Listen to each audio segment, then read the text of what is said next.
Last lecture में हमने देखा था कि कई सारे डिबेट्स थे साइकोलॉजी के अंदर में हमने उन डिबेट्स के बारे में पढ़ा और फिर एंड में हमने ये भी देखा कि कौन से जो वेरियस स्कूल्स हैं साइकोलॉजी के अंदर में वो कौन सा डिबेट को वो सपोर्ट कर रहे होते हैं। ठीक है, सबसे पहला जो स्कूल है हमारे पास स्ट्रक्चरलिज्म स्कूल है।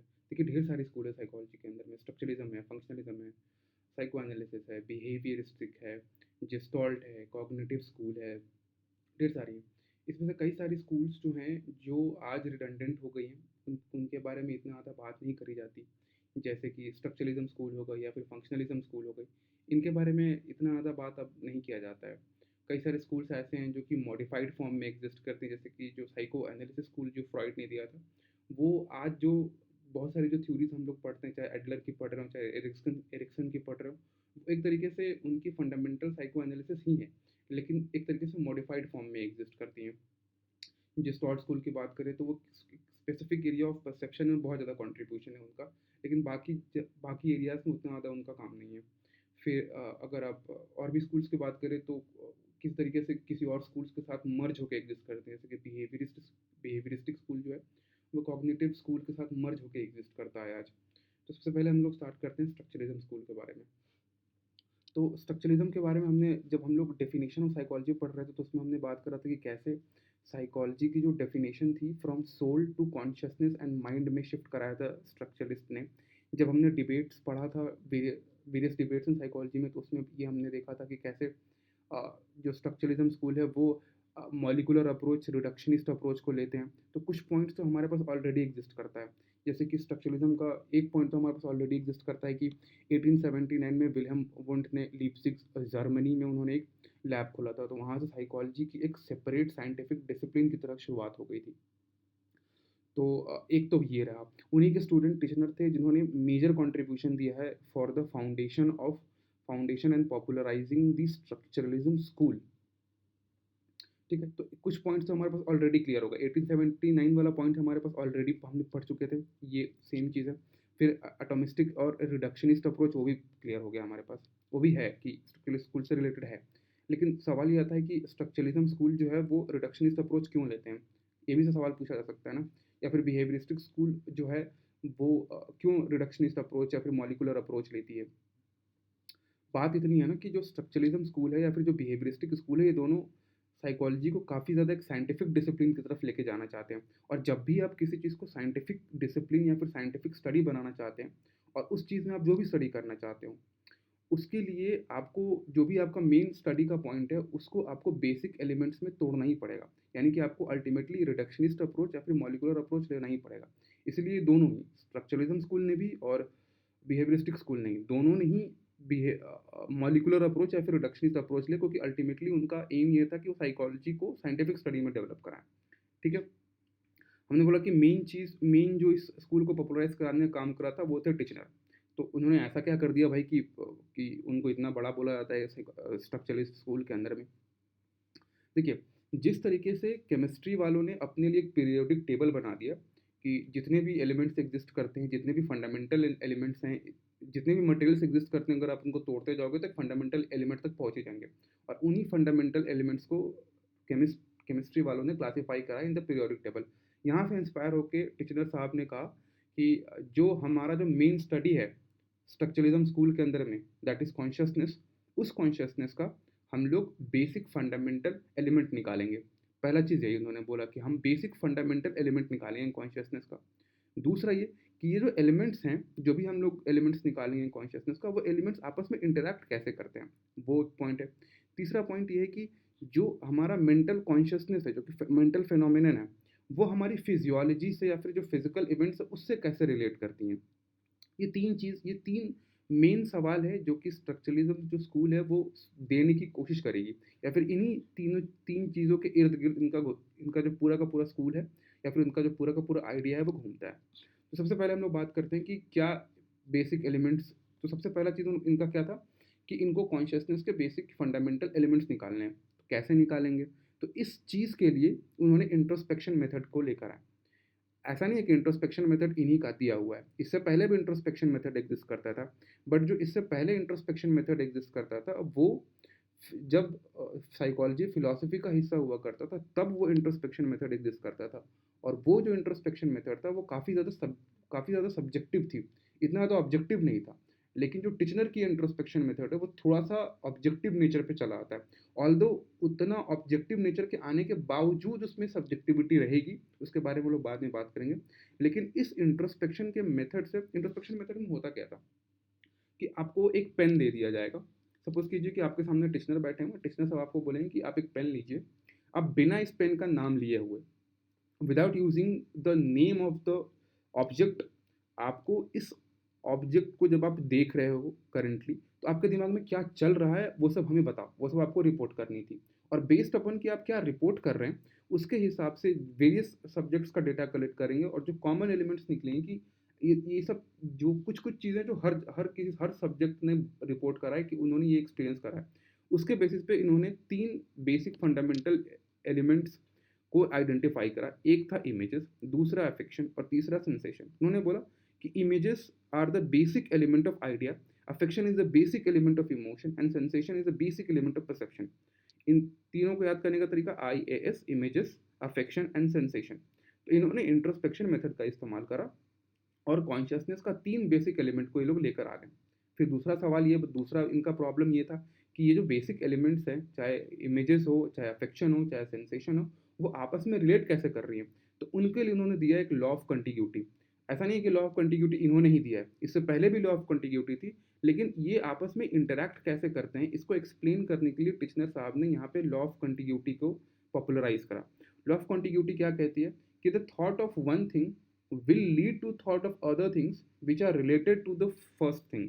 कहने का मतलब कि सपोज कीजिए कि आपके पास मोबाइल फ़ोन है, मोबाइल फ़ोन में आपके पास गैलरी है, और कई कभी कभी ऐसा होता है कि आप गैलरी में जाते हो और आप धीरे धीरे 2 साल पुरानी, 3 साल पुरानी, 4 साल पुरानी पिक्चर्स देखने लगते हो, स्पेशली जब अगर अगर आपके पास गूगल फोटोज़ है तो, क्योंकि गूगल पता नहीं कैसे सारे फोटो स्टोर कर लेता है। तो ठीक है, वो अलग बात है। तो जब 4 साल पुरानी किसी आप अपनी तस्वीर को देख रहे होते हो, तो सिर्फ ऐसा नहीं कि सिर्फ उस पिक्चर को ही आप देख रहे हो।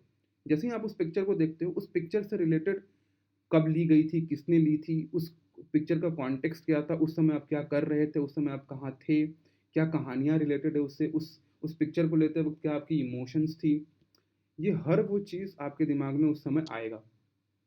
उसी को टिचनर साहब ने बोला कि ये लॉ ऑफ कंटिग्यूटी है, कि ये आपस में इंटरैक्ट कैसे करते हैं। आप इमेज देखते हैं तो साथ में image will relate to affection, और अफेक्शन साथ में सेंसेशन के साथ भी चला जाएगा। तो अल्टीमेटली ये तीनों लॉ ऑफ कंटिग्यूटी से एक दूसरे के साथ इंटरैक्ट करते हैं, और आपके जो कॉन्शियस एक्सपीरियंसेस हैं, कॉम्प्लेक्स एक्सपीरियंसेस हैं, जो मेंटल एक्सपीरियंसेस, उसको वो जन्म देता है। फिर तीसरा इनका पॉइंट ये था, तीसरा डिस्कशन का पॉइंट इनके लिए ये था कि जो मेंटल फिनोमिनन है, यानी कि जो कॉन्शियस फिनोमिनन है, वो हमारे फिजियोलॉजी से कैसे रिलेट करती है। तो इसके लिए टिश्नर साहब ने बोला कि जो फिजियोलॉजी है ना हमारी बॉडी की, वो कॉन्शियसनेस कॉज नहीं करता। कहने का मतलब एग्जाम्पल के तौर पे, हमारा जो नर्वस सिस्टम है वो हमारी जो कॉन्शियस एक्सपीरियंसेस हैं उसको कॉज नहीं करता, बट उनके लिए एक प्लेटफॉर्म प्रोवाइड करता है। बस ये बोला है टिश्नर साहब ने। फिर टिश्नर साहब, अब पूरी की पूरी जो स्ट्रक्चरलिस्ट स्कूल है वो कॉन्शियसनेस और माइंड पे फोकस्ड है, तो इनकी डेफिनेशन भी दी गई है टिश्नर साहब के द्वारा। टिश्नर साहब बोलते हैं कॉन्शियसनेस का क्या मतलब है, कॉन्शियसनेस को डिफाइन कैसे करते हैं कि एट दिस मोमेंट आपके दिमाग में जो भी एक्सपीरियंस हो रहा है, दैट इज कॉन्शियसनेस। और अभी तक आपके जीवन में जो भी एक्सपीरियंसेस हुए हैं, अगर उनका आप क्यूमुलेटिव सम कर दें तो उसको माइंड कहेंगे। ये टिश्नर साहब का था कि consciousness is the sum total of mental experiences at any given moment and the mind as the accumulated experience of lifetime. ठीक है, ऑलरेडी हमने कह रखा कि टिश्नर्स का जो इंट्रोस्पेक्शन मेथड था वो ज़्यादा सिस्टमैटिक और मेथोडोलॉजिकल था, वुंड से या फिर उनके पहले जो भी लोग आए थे।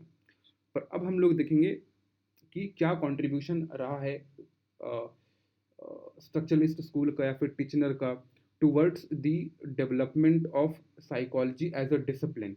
तो सबसे पहला तो यही कि साइंटिफिक विगर लेकर आते हैं। साइंटिफिक विगर लेकर आते हैं, ये कैसे पता चला हमें, लैब खोला इन्होंने, उन्होंने रिडक्शनिस्ट अप्रोच को फॉलो करा, क्योंकि वो लोग कॉन्शियसनेस एक्सपीरियंसेस के फंडामेंटल यूनिट पढ़ना चाहते थे। ठीक है, लेकिन इस स्कूल की कंट्रीब्यूशन से ज़्यादा इस स्कूल के चैलेंजेस हैं। चैलेंज में सबसे जो मोस्ट इंपॉर्टेंट चैलेंज आता है वो उनका आता है मेथड जो उन्होंने अडॉप्ट करा, दैट वाज इंट्रोस्पेक्शन मेथड। देखिए, जब आपको पेन देके टीचर साहब कह रहे थे कि आप बताइए कि आपके दिमाग में क्या चल रहा है, तो आपके जैसे 10-15 लोग और थे जिनसे टीचर साहब ने ये सेम सवाल करा, तो हर इंडिविजुअल जो वो रिपोर्ट करेगा कि भई मैंने ये एक्सपीरियंस कर रहा हूँ, मैं ये एक्सपीरियंस कर रहा हूँ, और सबके एक्सपीरियंसेस में थोड़ी-थोड़ी बदलाव होंगे। यानी कि सबके एक्सपीरियंसेस में सब्जेक्टिविटी होगी। यानी कि जो कैंडिडेट जो रिपोर्ट कर रहा है उसमें भी सब्जेक्टिविटी होगी। फिर जब सारा डेटा टिश्नर साहब के पास जाएगा और जब टिश्नर साहब उसको रिवैल्यूएट कर रहे होंगे, तो टिश्नर साहब की खुद की सब्जेक्टिविटी भी आएगी बीच में रोल प्ले करने के लिए। तो यानी कि इंट्रोस्पेक्शन मेथड इन ओवरऑल काफ़ी ज़्यादा सब्जेक्टिविटी इन्वॉल्व करता है। ऑल्दो टिश्नर साहब ने काफ़ी कोशिश करा कि जितनी सब्जेक्टिविटी हो सकती है उसको मिनिमाइज करा जाए इंट्रोस्पेक्शन को बहुत ज़्यादा मेथोडोलॉजिकल और सिस्टमैटिक बना के, बट फिर भी वो एक इनहेरेंट सब्जेक्टिविटी जो इंट्रोस्पेक्शन मेथड में था उसको नहीं हटा पाए। दूसरी सबसे बड़ी चैलेंज ये थी कि जब आप पेन के बारे में सोचते हो या फिर जब आप उस फोटो को देख रहे थे मोबाइल फ़ोन में, तो सिर्फ आप फोटो को ही नहीं देख रहे होते हो, या फिर जब आप पेन देख रहे हो तो सिर्फ पेन को ही नहीं देखोगे। पेन से रिलेटेड बहुत सारी ऐसी इन्फॉर्मेशन भी आपके दिमाग में आ जाएगी जो कुछ पास्ट के एक्सपीरियंसेस रहे होंगे या फिर पास्ट मेमोरीज होंगी, कि पेन पहली बार आपने कब पकड़ा था, कि आपने पेन, जैसे कि जॉन विक की अगर आप कभी मूवी देखें तो उसमें होता है कि he killed someone with a pencil, तो वो भी हो सकता है आपके दिमाग में आए। तो इसका मतलब क्या है? मतलब ये है कि इंट्रोस्पेक्शन कई बार रेट्रोस्पेक्शन में कन्वर्ट हो जाने लगता था, कि जो भी आप एक्सपीरियंस कर रहे हैं उसमें कई सारी ऐसी चीज़ें आ रही थी जो कि पास्ट मेमोरी की थी, करंटली नहीं थी, वो चीज़ करंटली हो नहीं रही थी लेकिन पास्ट मेमोरी में थी और वो आने लगा था। और भाई साहब अगर आप ध्यान से सोचो तो लॉ ऑफ कंटिग्यूटी भी तो यही चीज़ कह रही थी ना, कि जो चीज़ आप, कि जिस चीज़ के बारे में आप करंटली एक्सपीरियंस कर रहे हो उसमें कुछ ना कुछ ऐसी चीज़ें होंगी जो आप पहले की आने लगेंगी। तो वो एक प्रॉब्लम थी। एक तो इंट्रोस्पेक्शन में सब्जेक्टिविटी प्रॉब्लम थी, साथ ही साथ इंट्रोस्पेक्शन कई बार रेट्रोस्पेक्शन बन जा रहा था, वो भी प्रॉब्लम आने लगी। फिर इसकी क्रिटिसिज्म आती है कि जो इन्होंने टिचनर साहब ने बोला कि भाई जो बेसिक फंडामेंटल एलिमेंट है वो इसमें इमेजेस भी है, उसमें अफेक्शन भी है, उसमें सेंसेशन भी है। इस पे कई सारे साइकोलॉजिस्ट तो अग्री ही नहीं कर रहे थे, ये भी एक क्रिटिसिज्म है। और जब मेजोरिटी ऑफ दी जब आप साइंटिफिक कम्युनिटी में जब बहुत सारे साइकोलॉजिस्ट अगर आपकी बात को नहीं मानते हैं, तो फिर अग्रीमेंट अगर नहीं हो पाती है तो फिर उसको यूनिवर्सली एक्सेप्टेंस नहीं मिल पाता है। तो वो एक चैलेंज है। और फिर ठीक है, ये देखो हमने इंट्रोस्पेक्शन वाली बात कर ही लिया था। अब देखते हैं कि कौन कौन से स्कूल इसको क्रिटिसाइज करते हैं। देखो, सिंस इन्होंने रिडक्शनिस्ट अप्रोच लिया है, तो जेस्टॉल्ट स्कूल तो पहले ही इसको क्रिटिसाइज कर देगा, क्योंकि जेस्टॉल्ट अपना मुलर अप्रोच लेके चलता है। सिंस स्ट्रक्चरलिज्म स्कूल ने इंट्रोस्पेक्शन मेथड और कॉन्शियसनेस को इस्तेमाल किया है, तो बिहेवियरिस्ट आ जाएंगे इनके सामने खड़े होने के लिए, क्योंकि बिहेवियरिस्ट का क्या फंडा था उनका, कि भाई जो चीज़ आप देख नहीं सकते, जो चीज़ आप मेजर नहीं कर सकते, उसका पढ़ना बेकार है, उसका पढ़ना साइंटिफिक स्टडी कभी हो ही नहीं सकता। और बिहेवियरिस्ट उसको इसी पॉइंट पे क्रिटिसाइज करेंगे कि आप, बिहेवियरिस्ट इनफैक्ट हर स्कूल को क्रिटिसाइज करेंगे जो कि ऐसी चीज़ को पढ़ना चाहता हो जिसको आप देख नहीं सकते। For example behaviourist structuralist school को भी क्रिटिसाइज करेंगे, फंक्शनलिस्ट को भी क्रिटिसाइज करेंगे, साइकोएनालिस्ट को भी क्रिटिसाइज करेंगे, क्योंकि अल्टीमेटली वो सारे के सारे स्कूल्स वैसी चीज़ पढ़ने की कोशिश करते हैं जिनको आप डायरेक्टली मेजर नहीं कर सकते, जिनको आप डायरेक्टली देख नहीं सकते। ठीक है। फिर फंक्शनलिज्म स्कूल आती है, वो भी स्ट्रक्चरलिज्म को क्रिटिसाइज करती है। वो ये कहती है कि यार आप ठीक है, आप फंडामेंटल यूनिट्स को पढ़ना चाहते हो, बट उससे सोसाइटल प्रॉब्लम्स कहाँ सॉल्व हो रहा है। क्योंकि साइकोलॉजी आई क्यों थी? साइकोलॉजी इसलिए आई थी कि लोगों के जीवन में जो भी चैलेंजेस है, जैसे कि जो एबनॉर्मल बिहेवियर हो रहा है, लोगों के जीवन में, सोसाइटी में, कम्युनिटी में जो चैलेंजेस है, आप उनको सॉल्व करो। लेकिन स्ट्रक्चरलिज्म स्कूल, ये ठीक है, आप कॉन्शियसनेस के, आप फंडामेंटल यूनिट्स के बारे में बात करना चाह रहे हैं, आप बता भी रहे हैं, लेकिन उससे प्रॉब्लम कहाँ सॉल्व हो रहा है? तो फंक्शनलिस्ट स्कूल इस बात को उनको क्रिटिसाइज करते हैं कि आपके स्कूल में, आपके आइडियाज़ में कोई फंक्शनैलिटी नहीं है, पर्पस कोई रोल प्ले नहीं कर रहा हो, बस आप ठीक है, आप समझ रहे हैं, ब्ला ब्ला ब्ला, लेकिन उससे कोई सोसाइटी की प्रॉब्लम सॉल्व नहीं हो रही है। तो ये इस पॉइंट पे इन्होंने क्रिटिसाइज करा है। जेस्टॉल्ट उनको उसी पॉइंट पे क्रिटिसाइज करें कि आप रिडक्शनिस्ट अप्रोच ले रहे हैं, लेकिन इंसान, ना तो इंसान सिर्फ नाक नहीं देखता, इंसान सिर्फ गाल नहीं देखता, इंसान सिर्फ आंखें नहीं देखता, वो पूरा का पूरा चेहरा दिख रहा होता है एट द सेम टाइम। तो इसलिए जेस्टॉल्ट को, स्ट्रक्चरलिस्ट को क्रिटिसाइज करते हैं कि भाई आपको, आपने मॉलिकुलर अप्रोच या फिर रिडक्शनिस्ट अप्रोच क्यों लिया, आपको मोलर अप्रोच लेना चाहिए था। ठीक है। और एक और मेजर क्रिटिज्म ये भी आ रहा था कि जिस समय स्ट्रक्चरलिज्म स्कूल अपने पीक पे चल रही थी 1900s के आसपास, उस समय एक और थ्योरी तो थी, वो मार्केट में बहुत चल रहा था, that is theory of evolution. और और जब हम स्पीसीज इवॉल्व हुए हैं किसी दूसरे स्पीसीज से, तो एवोल्यूशन में सिर्फ ऐसा थोड़ी है कि सिर्फ फिजिकल बॉडी में इवोल्यूशन हुई है, उसमें चेंज आई है, मेंटल चेंजेस भी आई होंगी, कॉन्शियसनेस कॉन्शियस के लेवल पे भी चेंजेस आई होंगी। तो फंक्शनलिस्ट स्कूल ये भी कहती हैं, या फिर जो वैसे उस समय के लोग जो थ्योरी ऑफ एवोल्यूशन पे बहुत ज़्यादा डिबेट करते थे, वो ये भी कह रहे हैं कि कि अगर कॉन्शियसनेस के बारे में आप पढ़ रहे हैं, तो आप ये भी तो बताइए कि कॉन्शियसनेस कैसे इवॉल्व हुई है विथ टाइम। इस पे भी उनका कोई कुछ कहना नहीं था, क्योंकि स्ट्रक्चरलिस्ट ने थ्योरी ऑफ एवोल्यूशन को कंप्लीटली डिस्कार्ड ही कर दिया, उन्होंने लिया ही नहीं, उन्होंने बात ही नहीं करी इस बारे में। तो ये सभी क्रिटिसिज्म है स्कूल्स में। अब एक 2022 में भी क्वेश्चन आया था, जिसमें कि स्ट्रक्चरलिस्ट और फंक्शनलिस्ट जिसको साथ में पूछा गया था। फिर 2019 में भी क्वेश्चन आई थी, और उस पर आने से पहले देख लेते हैं ये जो कंटेंट मैं यहाँ पे इस्तेमाल कर रहा हूँ, ये सब मैंने यहाँ से ड्रॉ करा है। ये न्यूमेरॉन्स करके एक वेबसाइट है, वहाँ से आप या तो आप ऊपर का कंटेंट फॉलो कर सकते हैं, या तो आप ये कंटेंट फॉलो कर सकते हैं, जो भी आपको अच्छा लगे। अगर आपको किसी को मेरी हैंड राइटिंग अच्छी ना लग रही हो, तो ये सेम चीज़, ऑलमोस्ट सेम चीज़ आप पढ़ सकते हैं, रीडिंग के लिए अच्छी है। ठीक है। फिर 2019 में एक क्वेश्चन आया था स्ट्रक्चरलिज्म पे, बहुत डायरेक्ट क्वेश्चन था कि स्ट्रक्चरलिज्म स्कूल का क्या कंट्रीब्यूशन है साइकोलॉजी एज अ डिसिप्लिन को लेकर, कि how did structuralism contributed to the development of psychology as a discipline. और इसको इवेल्युएट करना था कि जो जो इन्होंने कंट्रीब्यूशन दिया है साइकोलॉजी को, उस कंट्रीब्यूशन में मतलब कि अल्टीमेटली आपको चैलेंजेस भी लिखने होंगे। तो ये इतना बड़ा इंट्रोडक्शन की कोई ज़रूरत नहीं है, क्योंकि सिर्फ 10 मार्कर का सवाल है, सीधे आप 2-3 लाइन का इंट्रोडक्शन लिखिए और सीधे आप पॉइंट पे आइए। फिर भी कोई दिक्कत नहीं इसमें भी। Wilhelm wound founded a laboratory in Germany in 1879 which brought the scientific vigor in psychology.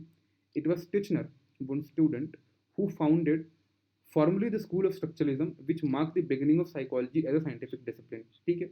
अभी जो कट शॉर्ट करके 2-3 लाइन में कर सकते थे, इतना लंबा जाने की जरूरत नहीं थी। अब ये है मेन चीज़, जो क्वेश्चन का जो मेन चीज़ है वो यहाँ से स्टार्ट होता है, कॉन्ट्रीब्यूशन ऑफ स्ट्रक्चरलिज्म क्या रहा है। Help in establishing psychology as a scientific discipline rather than being part of philosophy. Wundt brought experimental introspection, which was more scientific than pure introspection used by the philosophers. Titchener shifted the focus of psychology from study of soul to the study of mind and consciousness, already discussed. He classified, मतलब एक तरीके से consciousness के basic element के बारे में इन्होंने पहली बार बात करी। लॉ ऑफ कंटिग्यूटी, इंट्रोस्पेक्शन जैसी चीज़ों को इन्होंने पॉपुलराइज करा। रिडक्शनिस्ट आइडिया को उन्होंने पॉपुलराइज करा, जो जिसको अल्टीमेटली फंक्शनलिस्ट और बिहेवियरिस्ट भी अडॉप्ट करने वाले होंगे।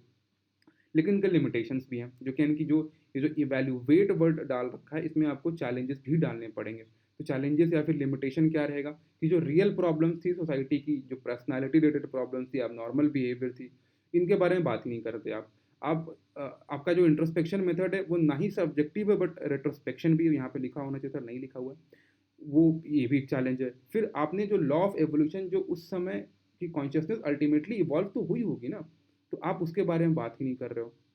तो ये चैलेंज थी। फिर साथ अब अल्टीमेटली अब 10 नंबर में इससे ज़्यादा लिखने का पॉइंट नहीं बनता, तो आप कंक्लूड करोगे कि regardless of limitation its contribution to the psychology as a discipline is huge which broad paradigm shift in how psychology was studied, broad spelling निकला था। ठीक है। तो ये था स्ट्रक्चरलिज्म स्कूल।